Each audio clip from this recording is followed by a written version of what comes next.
Certainly. Here's a comparison of inference in first-order logic, FOL, and propositional logic in points.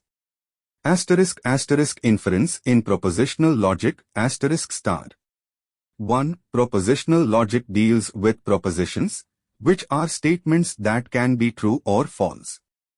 2. Inference involves applying logical rules like modus ponens or resolution to derive new propositions from existing ones.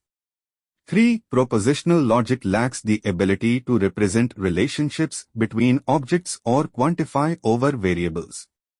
4. It is well suited for simple domains where only truth values of statements matter. Inference in first-order logic. 1. First-order logic extends beyond propositions to represent relationships between objects, quantification over variables, and more complex structures. 2. Inference involves reasoning about objects, relationships, and quantified statements, enabling more expressive deduction and reasoning.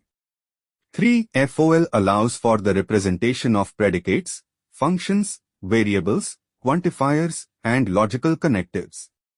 4. It is used in domains requiring richer knowledge representation, such as expert systems, natural language understanding, and automated reasoning.